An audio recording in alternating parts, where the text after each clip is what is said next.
नमस्कार, आप देख रहे हैं दूरदर्शन किसान। स्वागत है आपका अपने कार्यक्रम कृषि दर्शन में। मैं हूं आपके साथ मोनालिसा। किसानों की आय बढ़ाने के उद्देश्य से लोकसभा में 3 विधेयक प्रस्तुत किए गए हैं, जिसके बारे में आज के इस कार्यक्रम में हम आपको विस्तार से जानकारी देंगे। तो आइए शुरुआत करते हैं आज की कड़ी की हमारे 3 सेगमेंट के माध्यम से, विज्ञान और किसान, कृषि स्टार्टअप और फार्मिंग इंडिया। किसान साथियों, आज हम अपने पहले सेगमेंट विज्ञान और किसान में आपको सब्जी की नर्सरी में नालीदार जस्ती चादरों के उपयोग के बारे में बताएंगे। खेती को उन्नत और सुविधाजनक बनाने के लिए नई नई तकनीकें विकसित की जा रही हैं। ये तकनीकें न सिर्फ सुविधाजनक है, बल्कि खेती की लागत को भी कम करती है। और सब्जी की नर्सरी में नालीदार जस्ती चादरों का उपयोग ऐसी ही एक विधि है। आइए विस्तार से जानते हैं इस तकनीक के बारे में।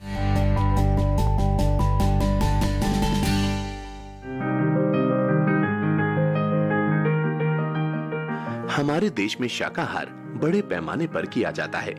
यही वजह है कि यहाँ सब्जियों की खपत काफी ज्यादा है। ताजा फल और सब्जी उत्पादन के मामले में भारत दुनिया में दूसरे नंबर पर है। यहाँ पाई जाने वाली अलग अलग तरह की जलवायु अलग अलग तरह की सब्जियां उगाने में मददगार हैं। फिलहाल देश भर के किसान हर साल करीब 18 करोड़ टन सब्जियां उगा रहे हैं। यही वजह है कि 2019-20 के दौरान 7,50,000 टन सब्जियों का निर्यात किया गया। निर्यात के इन आंकड़ों में प्याज शामिल नहीं है। बहुत सी सब्जियों की सीधी बिजाई नहीं होती, बल्कि पहले उनकी नर्सरी तैयार की जाती है, फिर उन्हें मुख्य खेत में रोपा जाता है। सब्जियों के पौधे काफी नाजुक होते हैं और उनकी नर्सरी को बहुत ज्यादा देखभाल की जरूरत होती है। देखभाल और उन्नत तरीके से खेती करने के लिए नई नई तकनीकें सामने आ रही हैं। मणिपुर के बिष्णुपुर जिले में सब्जियों की नर्सरी तैयार करने के लिए नालीदार जस्ती चादरों का उपयोग किया जा रहा है। कमाल की बात तो ये है कि इस तकनीक को किसी वैज्ञानिक ने नहीं, बल्कि एक किसान ने इजाद किया है। इजाद करने वाले किसान कामोदेबो सिंह अब इस दुनिया में नहीं है, लेकिन उनकी ये तकनीक सब्जी किसानों को नई राह दिखा रही है। ये ऐसी तकनीक है जिसमें बीज की बुआई के बाद नर्सरी की क्यारियों को ढकने के लिए टाट की जगह नालीदार जस्ती चादरों का इस्तेमाल किया जाता है। नालीदार जस्ती चादर क्यारी के तापमान को बढ़ा देती है, जिससे बीज जल्दी अंकुरित होकर निकल आते हैं। चूंकि क्यारी ढकी होती है, इसलिए वाष्पन की समस्या नहीं हो पाती और मिट्टी में नमी बनी रहती है। जाहिर है, इससे पानी की बचत होगी। वैज्ञानिकों का कहना है कि इस विधि में बीज अंकुरण तक सिंचाई करने की जरूरत नहीं है। एक बार जब बीज अंकुरित हो जाता है, तो चादरों को हटाकर अगली नर्सरी के लिए रख दिया जाता है। टाट के मुकाबले जस्ते की चादरें ज्यादा टिकाऊ होती हैं और फसल लागत को भी कम कर देती हैं। इस विधि से उगी पौध ज्यादा गुणवत्ता वाली होती है।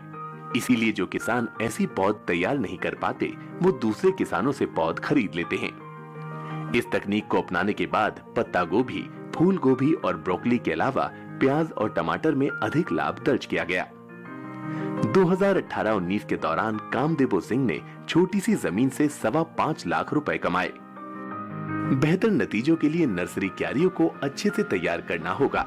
क्यारियों से खूंटी, ठूंठी या कोई दूसरी अवांछित वस्तु को हटाना होगा। इसके बाद गोबर की अच्छी खाद और नदी के तल की रेत डालें।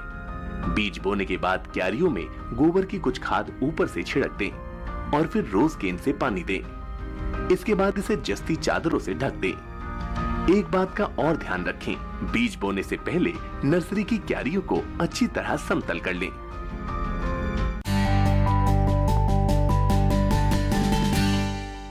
तो अभी आपने विज्ञान और किसान सेगमेंट में एक कृषि की नई तकनीक के बारे में जाना, और फिलहाल रुकते हैं छोटे से ब्रेक के लिए। ब्रेक के बाद देखेंगे हमारा अगला सेगमेंट कृषि स्टार्टअप। आप बने रहें दूरदर्शन किसान पर।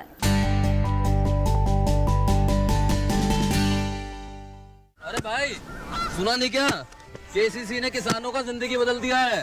देश के छोटे किसान 1,60,000 रुपये तक का कर्ज बिना किसी गारंटी को ले पाएंगे।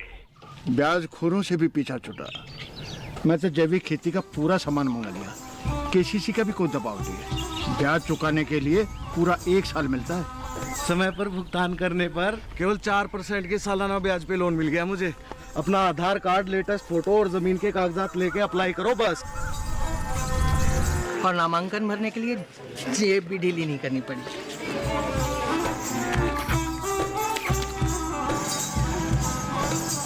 चाचा, उधार चुकाने के 24 घंटे के बाद उतने ही पैसे वापस निकाल सकते हैं। केसीसी ने किसानों की जिंदगी वाकई बदल दी है। तो आप भी किसान क्रेडिट कार्ड अपनाएं और सहजता से ऋण पाएं।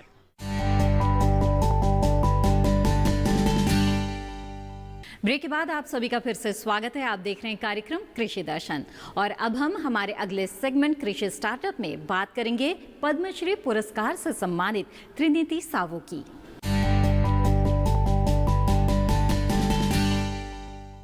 हल्दी एक ऐसी भारतीय वनस्पति जो औषधीय गुणों से भरपूर है। भारतीय रसोई में तो इसका महत्वपूर्ण स्थान है ही, साथ ही धार्मिक रूप से भी हल्दी के इस्तेमाल को काफ़ी शुभ माना जाता है।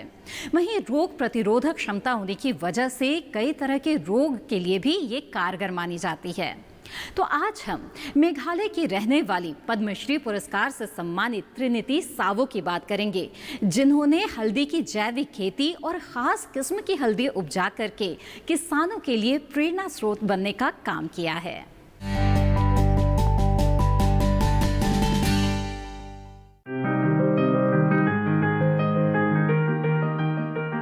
मेघालय जिला पश्चिम जैंतिया हिल्स की रहने वाली आदिवासी महिला किसान त्रिनिति सावो हल्दी की खेती करती हैं और महिला किसानों के समूह से जैविक हल्दी की खेती करवाती हैं। उनकी इस पहल से महिला किसानों की आय 3 गुना तक बढ़ चुकी है। यही कारण है कि इन्हें पद्मश्री पुरस्कार से नवाजा गया है। त्रिनिति ने 25 महिला किसानों के साथ मिलकर मुलियह गांव में स्पाइस बोर्ड की मदद से हल्दी की खेती की शुरुआत की थी। 4 साल के अंदर 800 किसान मिलकर अब लकडोंग किस्म की हल्दी की खेती कर रहे हैं। त्रिनिति के संगठन से 100 से ज्यादा स्वयं सहायता समूह की महिलाएं जुड़ी हुई हैं, जो हल्दी की खेती कर रही हैं। जैविक खेती के विकास में अपने काम के लिए 2020 में पद्मश्री से सम्मानित होने वाली सावो ने जैविक खेती के तरीकों के माध्यम से हल्दी के शुद्ध और सबसे शक्तिशाली रूप को विकसित करने के लिए अपने गांव मुलिह मेघालय में लगभग 800 महिलाओं को प्रशिक्षित किया है। लकडोंग हल्दी की कहानी गरीब महिलाओं के एक समूह की कहानी है, जो खेती के लिए खुद के लिए एक स्थायी अर्थव्यवस्था बनाने के लिए एक साथ आती हैं। ये महिलाएं जैविक खेती के तरीकों और पर्यावरण के प्रति समर्पण का पालन करती हैं।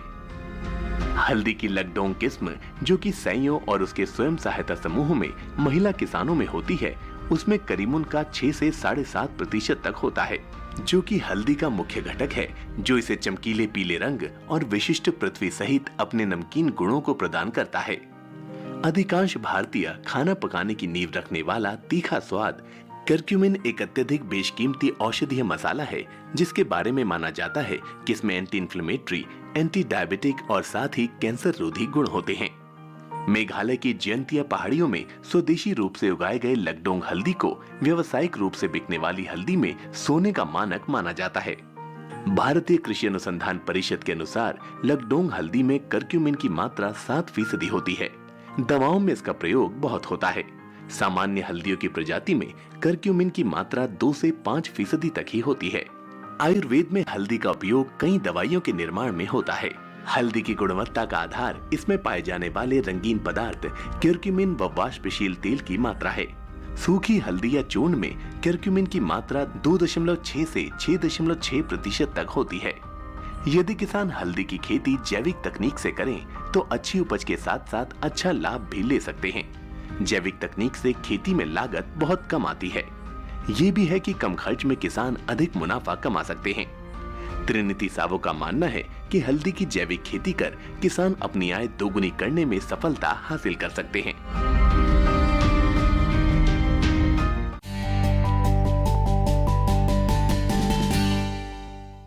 किसान साथियों, अब समय है कृषि कैलेंडर का, जिसमें हम आपको इस वक्त किए जाने वाले कृषि कार्यों के बारे में महत्वपूर्ण जानकारी देते हैं। आज हम आपको बताने जा रहे हैं सितंबर माह में किए जाने वाले मिर्ची की खेती के बारे में। आइए देखते हैं क्या कहता है कृषि कैलेंडर। सितंबर माह में किसान भाई मिर्च की खेती कर सकते हैं। मिर्च हल्की से भारी हर तरह की मिट्टी में उगाई जा सकती है। अच्छे विकास के लिए हल्की उपजाऊ और पानी के अच्छे निकास वाली जमीन जिसमें नमी हो, इसके लिए अनुकूल होती है। हल्की जमीनें भारी जमीनों के मुकाबले अच्छी क्वालिटी की पैदावार देती हैं।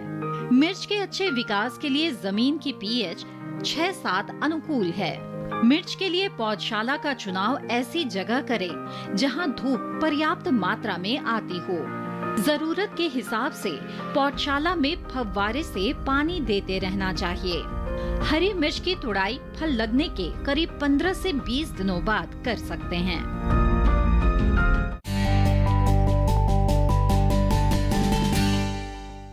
इसी के साथ कार्यक्रम कृषि दर्शन में वक्त हो चला है एक और छोटे से ब्रेक का। ब्रेक के बाद देखेंगे फार्मिंग इंडिया। आप बने रहें दूरदर्शन किसान पर।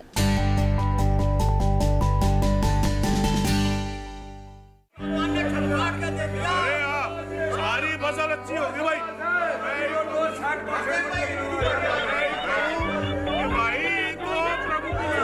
और अब एक जरूरी सूचना, देश के कुछ राज्यों में किसानों द्वारा बड़े पैमाने पर पराली जलाने से आसमान में धुंध छा गई है। लाखों लोगों को सांस लेने में तकलीफ हो रही है।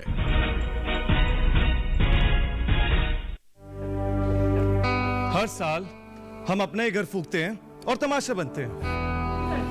ना, मैं ना मानता। ये काम तो बरसों से होता आ रहा है, अब ऐसा क्या नया आ गया?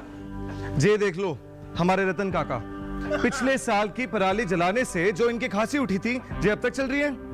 और तो और हमारे सोना उगलने वाली धरती भी बंजर पड़ रही है। बेटा, तुम्हारी बात मान भी ले, पर एक बात बताओ कि पराली को ठिकाने लगाने में भी तो लागत आती है, और ये आग जलाने से ये काम आसानी से हो जाता है। काका जे बात ना रही, हम कह रहे हैं। देखो, मेरे पास कुछ मशीनों की तस्वीरें भी हैं, मैं तुम्हें दिखाता हूं। जे देखो, जे है हैप्पी सीडर, जे है मल्चर, जे है जीरो टिल ड्रिल, जे है स्ट्रॉ चॉपर, जे है रिवर्सिबल मोल्ड बोर्ड प्लॉ, और जे है रोटावेटर। ये सारी मशीनें अब 50% अनुदान पे मिल रही है, और तो और कस्टम हायरिंग केंद्र लगाने पर सरकार से 80% का अनुदान भी मिलेगा। और ये संकल्प हमारे प्रधानमंत्री जी का है कि अब पराली कोई न जलाए और आधुनिक मशीनों का इस्तेमाल कर पराली खेत में मिलाए और मिट्टी की गुणवत्ता को बढ़ाए।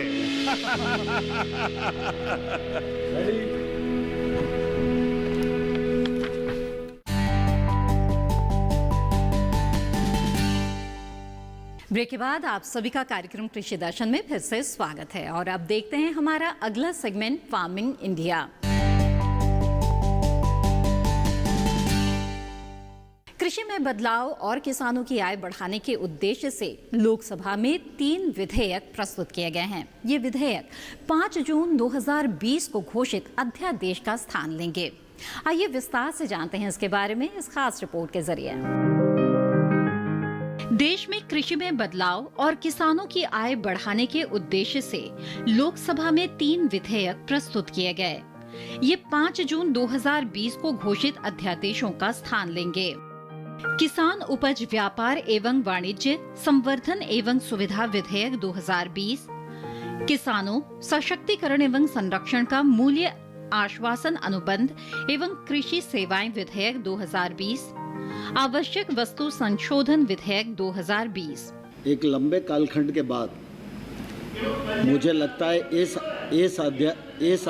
इस अध्यादेश के माध्यम से खेती और कृषि के क्षेत्र में और किसान की स्थिति में क्रांतिकारी बदलाव आने वाला है। जहाँ तक कानून बनाने की शक्ति है, उस मामले में मैं सदन को अवगत कराना चाहता हूं कि संघ सूची की प्रविष्टि 42 में अंतर्राज्य वाणिज्य एवं व्यापार का उल्लेख है। इसका अर्थ यह है किसी भी वस्तु सेवा के अंतर्राज्य व्यापार के संबंध में कानून बनाने का अधिकार संघ शासन को है, और इसमें कृषि उत्पाद भी सम्मिलित है। दूसरा, मैं यह आग्रह करना चाहता हूं सदन को, माननीय अध्यक्ष जी, आपके माध्यम से, कि अभी जो वर्तमान व्यवस्था है उसमें कृषक अपना उत्पाद पैदा करता है और वो मंडी में लाता है। मंडी में जब तक वो लाता है तब तक उसके ऊपर मंडी फीस है, दुनिया भर के कानून है, उसका जो परिवहन का खर्चा है, और मंडी में 10 लोग, 20 लोग, 25 लोग बोली लगा के उसके उत्पादन की कीमत को तय कर देते हैं। अब अगर ये अध्यादेश अधिनियमित हो जाएगा तो निश्चित रूप से किसान को इस बंधन से मुक्ति मिलेगी। किसान जब फसल अपनी मंडी में किसी व्यापारी को बेच देता है तो व्यापारी उस फसल का क्या करेगा, कहाँ बेचेगा, कितने भाव पर बेचेगा, किस राज्य में बेचेगा, ये व्यापारी को तो पूरी आज़ादी है।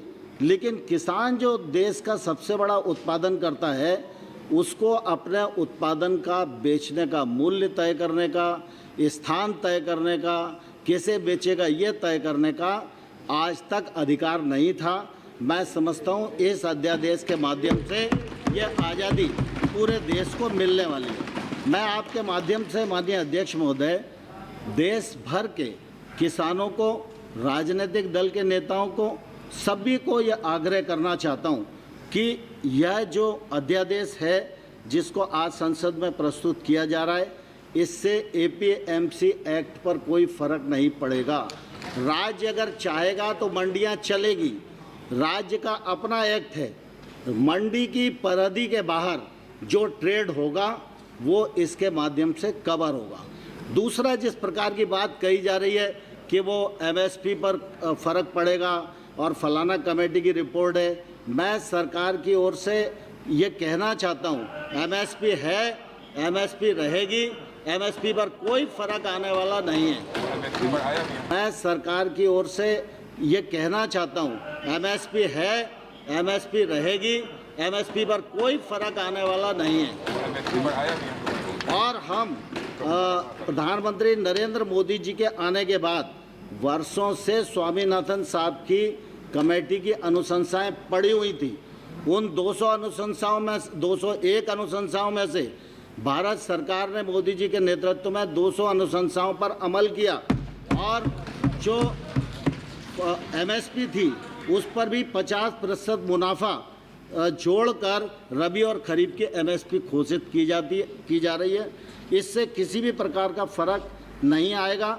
किसान को अपना उत्पाद बेचने की स्वतंत्रता मिलेगी, व्यापारी भी लाइसेंस राज्य से मुक्त मिलेंगे, भ्रष्टाचार पर नियंत्रण होगा और सप्लाई चेन मजबूत होगी।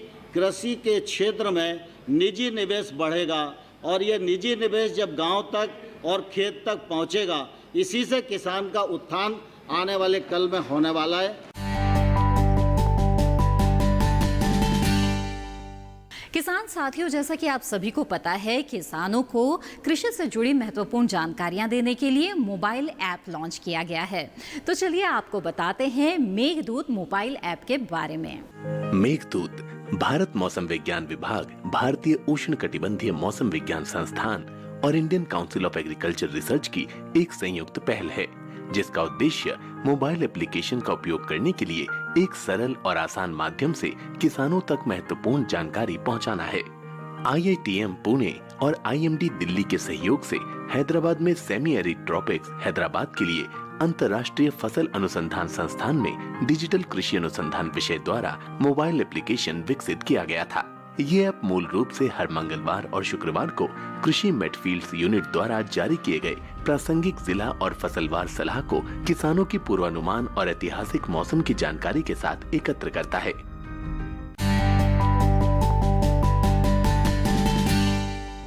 आइए अब देखते हैं ट्विटर प्लेट में आज क्या खास जानकारी है आपके लिए।